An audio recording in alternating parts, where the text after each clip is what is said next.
Hello students, मैं हूं आपका पंकज सर और आज हम फिर से चलते हैं बाइनोमियल थ्योरम के लेक्चर नंबर 4 पे। तो जैसा कि हमने बाइनोमियल का आपको इंट्रोडक्शन दिया था, डाउट क्वेश्चंस भी बता दिए थे, कुछ इंपॉर्टेंट क्वेश्चन उसमें मैंने बताया था। आज हम उस बाइनोमियल का एक ऐसा लेक्चर करने जा रहे हैं जो कि वेरी वेरी इंपॉर्टेंट होने वाला है और यहाँ से आपके हर एग्जामिनेशन में मार्क्स पक्के होते हैं। आज का क्लास मतलब लेक्चर नंबर 4 जो है वो सबसे इम्पॉर्टेंट है, इसको ज़रा ध्यान से देखिएगा। शुरू करते हैं फिर उसी बेसिक के साथ कि किसी बाइनोमियल को एक्सपेंड करेंगे तो कैसे करेंगे। तो हमने देखा था कि अगर x plus a to the power n का एक्सपेंशन करना हो तो हमारे पास कैसे करते थे, nc0 और x to the power n और a टू द पावर 0। फिर अगला टर्म लिखना होता था तो हम लिखते थे nc1 और x के पावर n माइनस 1 करते थे और a टू द पावर 1 करते थे। मतलब a टू द पावर बढ़ता जाएगा और x टू द पावर घटता जाएगा।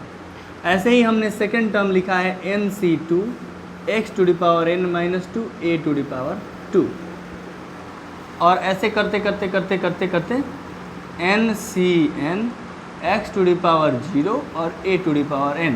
ऐसा ही होता था, ऐसा ही होता था। अब इस चीज़ को हमने आज आपको बुलाया है कि हम इसका क्या पढ़ेंगे, जनरल टर्म पढ़ेंगे। क्या पढ़ेंगे, जनरल टर्म। और जनरल टर्म मतलब इसको ये भी बोल सकते हो कि r plus 1th term, nth term या r प्लस 1th टर्म, कुछ भी कहूँ, ठीक है। तो एक बात बताओ आप मुझे, अगर मैं आपसे पूछूं कि पहला टर्म क्या है, t1 क्या है, तो आप हमसे बताओगे सर t1 है nc0 x to the power n a to the power 0। यही है t1 ना। फर्स्ट टर्म इसमें क्या दिख रहा है आपको, तो nc0 x to the power n और a टू द पावर 0 दिख रहा है। सेकेंड टर्म क्या दिख रहा है, nc1 x to the power n minus 1 और a to the power 1।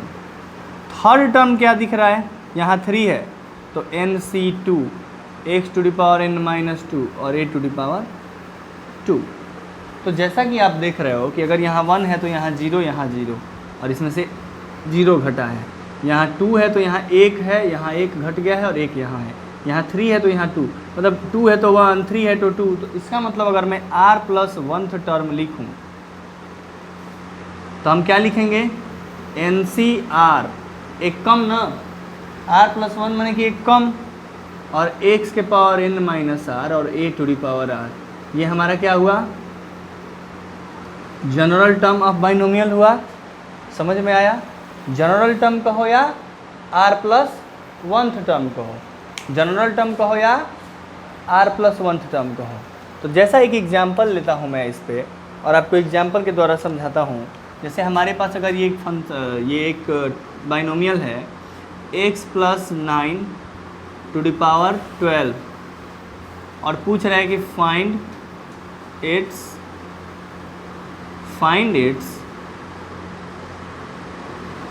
Fifth term.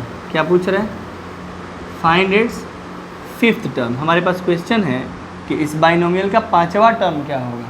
सही है, आइए देखते हैं दोस्तों बाइनोमियल का पांचवा पद हम कैसे निकालते हैं। तो फिफ्थ टर्म का मतलब आपने अभी देखा होगा कि सर फिफ्थ टर्म का मतलब 12c4। अभी देखा है ना, r प्लस 1th टर्म को क्या लिखा है, NCR x to the power n minus r और a to the power r। तो फिफ्थ टर्म को क्या लिखेंगे, 12c4 x to the power 12 minus 4 n minus r माने 12 माइनस 4 और 9 to the power 4।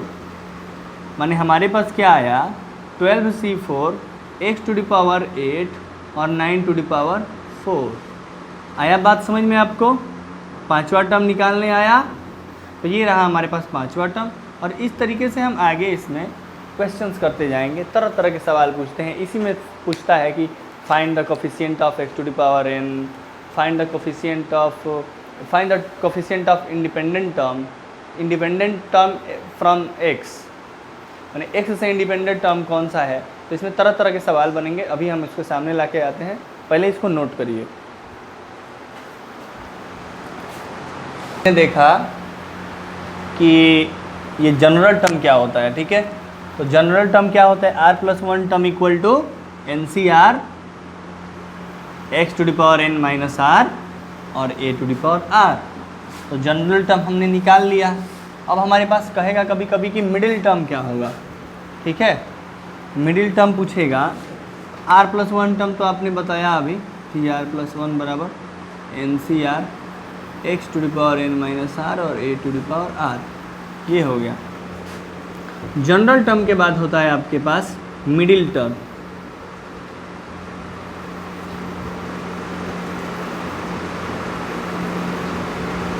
Middle term होता है, मिडिल टर्म क्या होता है, तो जब एक्सपेंशन करेंगे ना तो इसमें बीच वाला टर्म क्या होगा, तो इसमें दो केस होगा। अच्छा एक बात होगा, पावर एन होता है तो कितने टर्म होते हैं, एन प्लस वन टर्म होते हैं।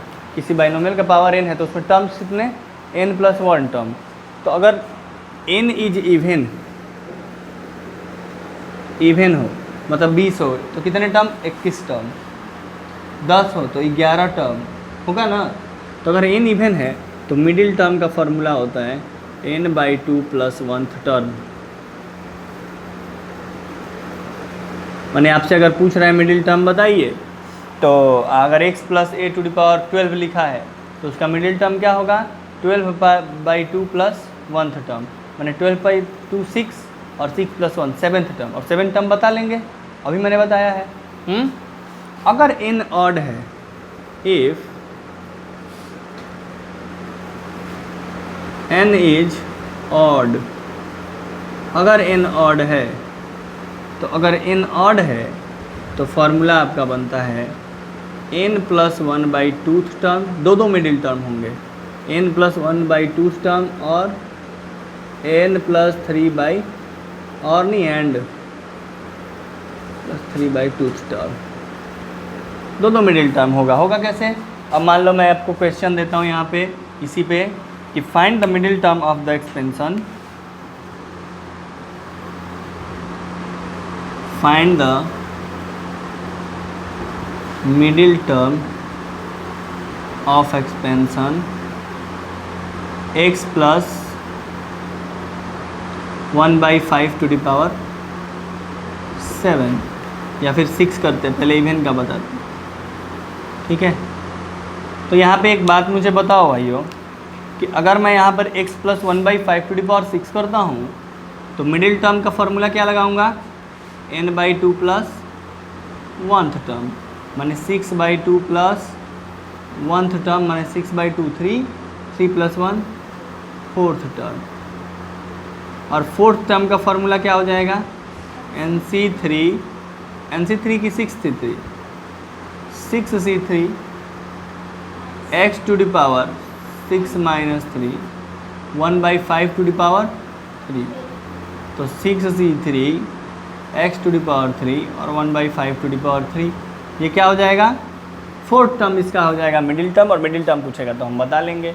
अगर ऐसे ही यहाँ पे 7 होता तो हमारे कौन दो टर्म निकालते ना, एक टर्म निकालते कि 7 प्लस 1 8/2 4th टर्म, और इससे 4th टर्म निकालते, और एक बार निकालते 7 प्लस 3/2 माने 5th टर्म। समझ में आया, आपको समझ में आया, बोलिए कहाँ डाउट है,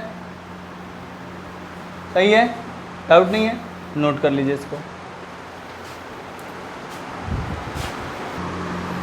अब आपके पास जो भी डाउट्स हैं वो हमसे शेयर करिए, हम उसका सॉल्यूशन करते हैं, समझाने का कोशिश करते हैं, ठीक है। तो चलो पहला क्वेश्चन क्या है, क्वेश्चन नंबर 1, हाँ 13th term in the expansion 9x minus 1/3 root x का पावर 18 और x नॉट इक्वल टू 0। हाँ x नॉट इक्वल टू 0 इसलिए कि नीचे है तो x 0 कभी नहीं हो सकता ना, 1/3 अंडर रूट x, यही है क्वेश्चन, सिंपल सा क्वेश्चन। आपको जनरल टर्म का फॉर्मूला याद है तो हो जाएगा। अभी आपने क्या पढ़ा कि सर अगर r प्लस 1th टर्म पूछता है तो हम क्या बताते हैं, NCR एक्स प्लस ए के पावर एन का एक्सपेंशन में, ठीक है। इसके एक्सपेंशन में आर प्लस 1 ए के पावर एक्स के power n minus R A के पावर आर। तो उसी तरह 18 टर्म पूछ रहा है। 18 टर्म एक्सपेंशन किसका करना है? 9x माइनस 8 नहीं 1/3 रूट एक्स।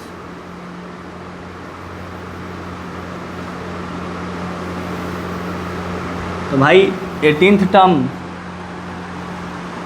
क्या होगा? 18 term 18 term 13 term 18c 12 9x to the power क्या करना है? 18 माइनस 12 और minus 1/3 root x to the power क्या करना है हमको? 12। सही है? क्लियर है? अब 18c 12 9 to the power 6 x to the power 6, ऐसा ही ना होगा? अगर 9x एक ही में है तो 9 to the power 6 x to the power 6 करने में क्या दिक्कत है? और यहाँ पे minus 1/3 root x to the power 12 है, तो ये तो negative to the power odd है, पॉजिटिव हो जाएगा। और 1/3 टू दी पावर 12 और रूट एक्स, तो रूट एक्स का मतलब 1/2 होता है पावर 12। अब ये पावर 12 और 1/2 होगा तो पावर 6 हो जाएगा ना, x की पावर 6। तो 18c 12 9 to the power 6 x to the power 6 1/3 to the power 12 1/x to the power 6 x to the power 6 से 1/x टू दी पावर 6 गया। और हमारे पास निकल के 18c 12 को सॉल्व करना है क्या? तो सॉल्व करते हैं। 18 into 17 into 16 into 15 into 14 into 13 into 12 factorial अपन 12 factorial into 18 minus 12 6 factorial into 9 to the power 6 को लिखोगे 9 into 9 into 9 into 9 into 9 into 9 और 1/3 टू दी पावर 12 को लिखोगे 3 इंटू 3 3 इंटू 3 3 इंटू 3 3 इंटू 3 और 3 इंटू 3। खोल के समझा रहा हूँ इसलिए हम डायरेक्ट भी कटा सकते हैं। 3 टू दी पावर 12 है तो इसको ऐसे ही कर दो ना। 3 टू दी पावर 12 है ना, तो इसको लिख दे सकती हो ना 9 टू दी पावर 6। लिख सकते हो ना। अब 9 टू दी पावर 6 से 9 to the power 6 cancel out, बोलो। इसको सॉल्व करते हैं तो 12 फैक्टोरियल से 12 फैक्टोरियल गया और 6 फैक्टोरियल का मतलब हुआ 6 into 5 into 4 into 3 into 2 into 1। अब आते हैं भाई 18 कैसे जाएगा? तो 6 3 जा 18। 16 कैसे जाएगा? तो 4 4 जा 16। 15 कैसे जाएगा? तो 5 3 जा 15। और 14 तो नहीं कटने वाला है, 2 से कटने वाला है, 2 7 जा 14। और ये 3 बचा हुआ है, इस 3 से ये 3 चला गया। तो ऊपर में क्या क्या बचा हुआ है हमारे पास? 3 इंटू 17 इंटू 4 इंटू 7 इंटू 13, नहीं ना? तो मल्टीप्लाई करते हैं। 17 3 जा 51 इंटू 4 इंटू 91 और ये 420 इंटू 91। अब 204 में 91 से मल्टीप्लाई करेंगे तो 4 0 2 9 4 36 3 3 1 4 6 5 8 1 18564 आ रहा है। तो आपके पास आंसर आएगा 18564। सॉल्व करके आंसर समझ में आया? क्लियर हुआ? तो ऐसे क्वेश्चन आपसे पूछे जाते हैं, आप इसको नोट करिए। चलिए, समझ में आया? बढ़ते हैं नेक्स्ट क्वेश्चन की तरफ। नेक्स्ट क्वेश्चन क्या है? डाउट बोलिए। नेक्स्ट क्वेश्चन क्या है? इस पे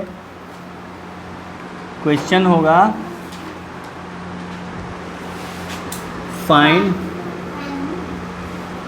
find n if the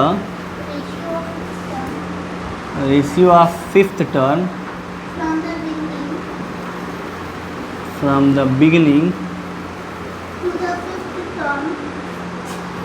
to the fifth term from ending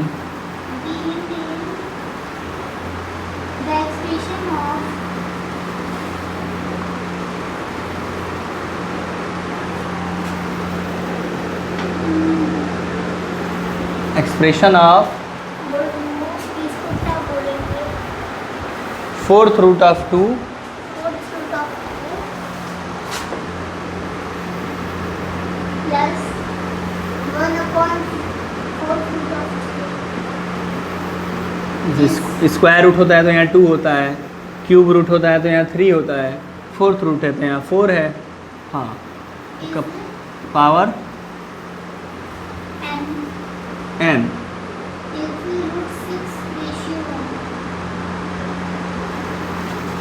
आपके पास सॉल्यूशन क्वेश्चन दिया है कि n की वैल्यू क्या होगी जब ratio of fifth term from beginning to the fifth term from end, माने जब इसको एक्सपेंड करेंगे तो आगे से 5 टर्म और पीछे से 5वां टर्म का रेशियो। तो अगला T5 आपको थोड़ा सा यहाँ लिखवा दें कि फिफ्थ टर्म आपको पता है ना क्या होता है, आगे से 5वां टर्म, ठीक है, लेकिन बाद से 5वां टर्म फिफ्थ टर्म। तो एक ऐसे ही लिखवा देते हैं कि पीथ टर्म अगर x plus a to the power n है तो इसमें पीथ टर्म फ्रॉम एंड होता है n minus P plus tooth term from beginning.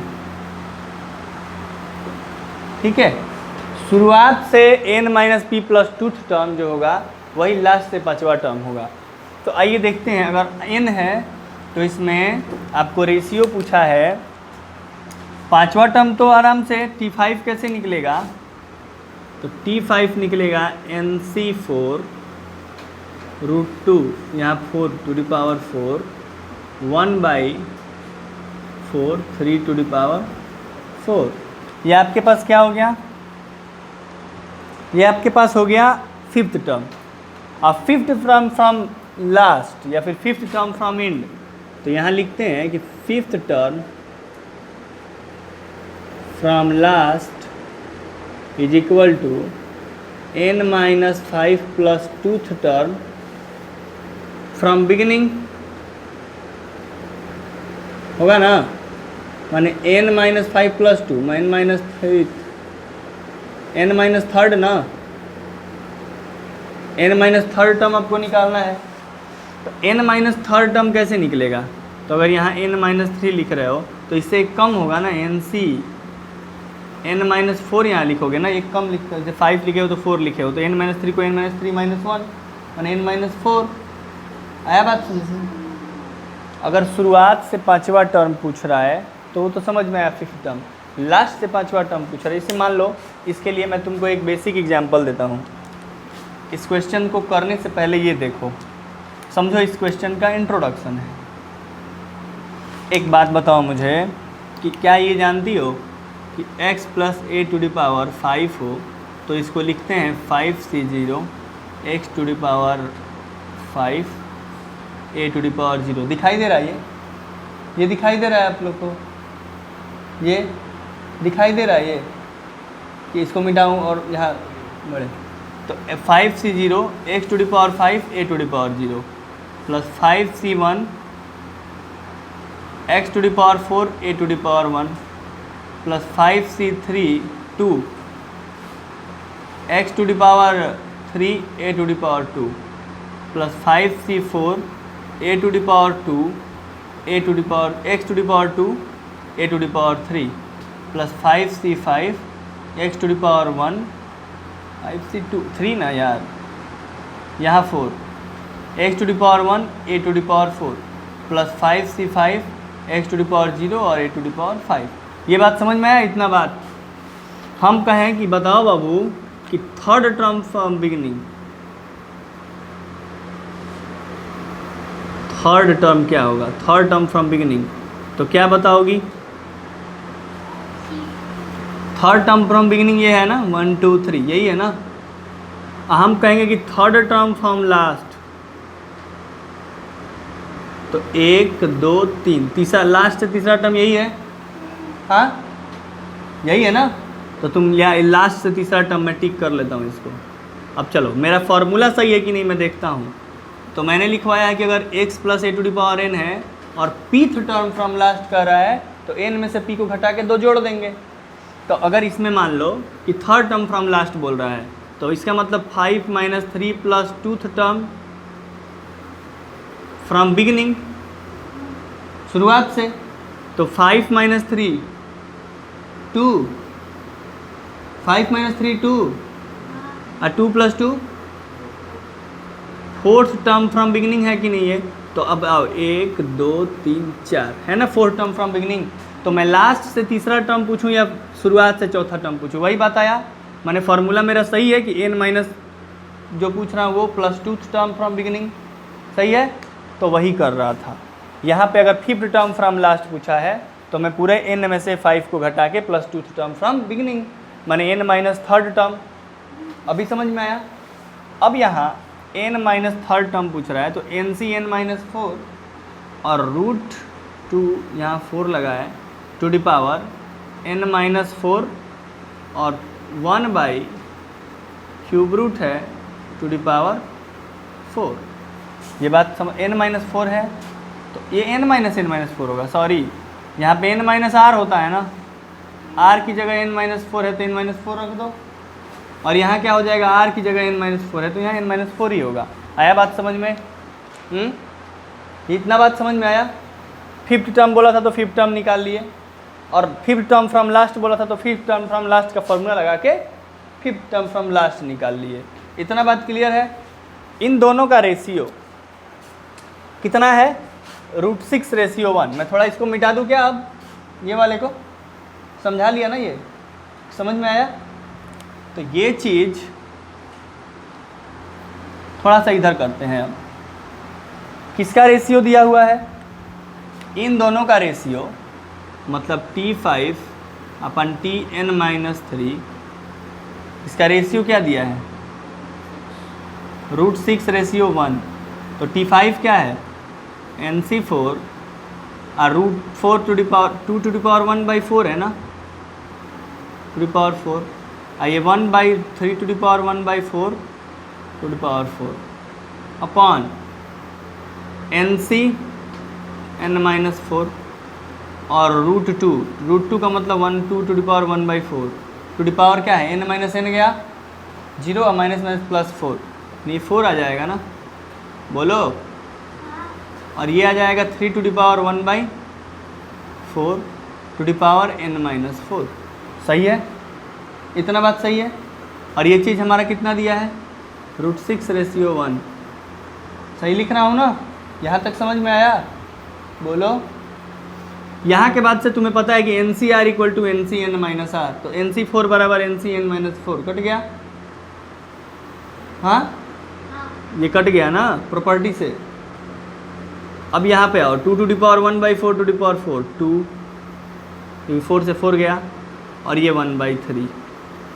इतना बात समझ में आया? 4 से 4 गया 1/3। अब यहाँ आ जाओ, यहाँ बचा 2 से 4 गया 2 ही बचा, और यहाँ क्या बचा?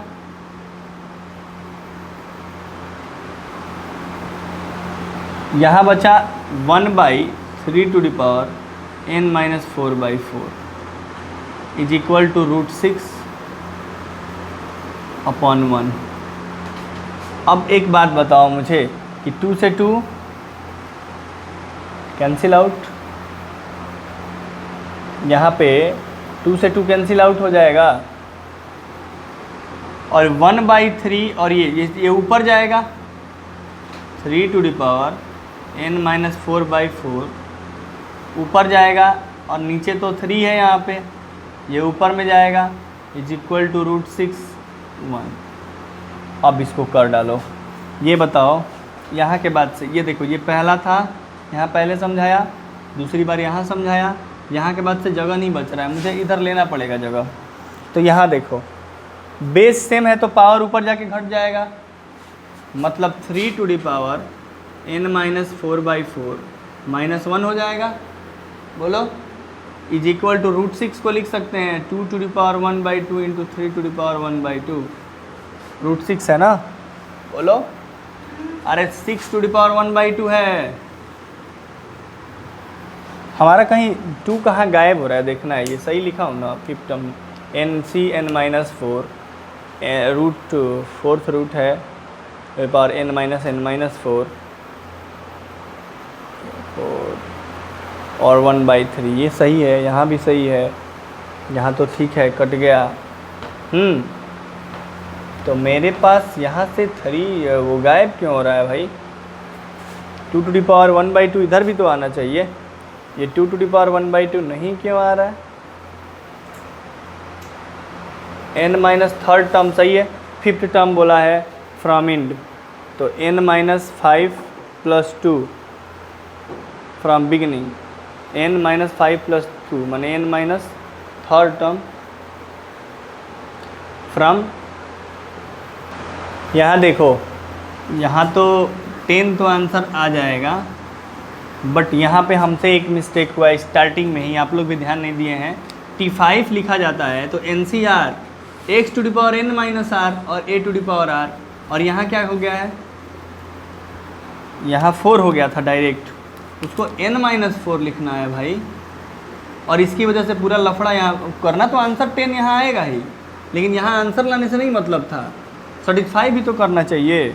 अब यहाँ 3 केवल आ रहा है, 2 का भी पावर में आना चाहिए, तो यहाँ के बाद से वो एक गलती से हमारे पास ये स्टेप गड़बड़ हो रहा है, इसके पावर में क्या होगा, 4 की जगह n-4। अब ये तो कट गया था, 2⁻n-4/4 और 3 × 1/3, ठीक है, क्योंकि 4 से 4 गया, अपान ये 2⁻1 2 और 1/3⁻n-4, तो 1/3⁻n-4/4 सही है, इज इक्वल टू √6/1। √6 मतलब √2 × √3 कर दो इसको। अब बताओ, यहाँ 2⁻1, यहाँ ऐसे, यहाँ ऐसे। अब एक बात बताओ, सबसे नीचे वाला सबसे ऊपर जाता है, और ये जो ऊपर होता है वो आपस में मल्टीप्लाई होता है, मतलब ये ऐसे लिखा हुआ है कुछ, मैं 1 मिनट के लिए आपको दिखाऊं, ये और ये ऐसे लिखा हुआ है, 2 को इसके यहाँ ला दूँ, ऐसे लिखा हुआ है। अब आप एक बात बताओ, ये A है, ये B है, ये C है, ये D है, अगर A/B अपन C/D होता है तो AD अपन BC लिखते हैं ना, तो AD मतलब ऊपर वाले में इससे मल्टीप्लाई करो, सही है, और इनको आपस में मल्टीप्लाई करो, तो ये हटाते हैं, देखो 2⁻n-4/4 × 3⁻n-4/4 upon 2/3 is equal to 2⁻1/2 × 3⁻1/2। ये तो दूसरी चीज़ है। अब सही जा रहा है, क्योंकि यहाँ 2 के भी पावर में कुछ आएगा, उससे कंपेयर कर देंगे। अब ये 2⁻1 बेस सेम है तो पावर जाके घटेगा, माने n-4/4 पावर की अब बात कर रहा हूँ, बस 2 को हटा लिया, 2 के पावर n-4/4, ये पावर में नीचे 1 है, ऊपर जाएगा तो यहाँ -1 × 3⁻n-4/4 -1 इक्वल टू 2⁻1/2 या 3⁻1/2, दोनों में सेम ही चीज़ है ना, तो क्यों ना हम एक काम करते हैं, पावर को कंपेयर कर लेते हैं। 2 यहाँ n-4/4 -1 है और यहाँ 1/2 है, कंपेयर करो, तो n-4/4 -1 बराबर 1/2, ये जाएगा उधर तो क्या हो जाएगा, 1 उधर जाएगा तो जुड़ जाएगा, तो जगह नहीं है, इधर करते हैं, n-4/4 इक्वल टू ये 1 जाके उधर क्या हो जाएगा, 1 + 1/2 मतलब 3/2। अब यहाँ से ये 4 उधर जाएगा, n-4 बराबर 4 × 12/2 मतलब 6, और ये n माइनस है इधर जाएगा तो प्लस, माने n = 10। ये हमारा राइट आंसर है। आंसर पहले भी राइट आ रहा था, लेकिन स्टेप मार्किंग में हमारा गड़बड़ होता, इसलिए हमने यहाँ पे चेक किया, और ये देखो थोड़ी सी गलती नहीं होनी चाहिए इसमें, ठीक ना। तो इजी क्वेश्चन था, मुझे समझाने में थोड़ा आप लोग को वक्त लग गया। इसी के साथ मिलते हैं अगले वीडियो में, बहुत बहुत धन्यवाद।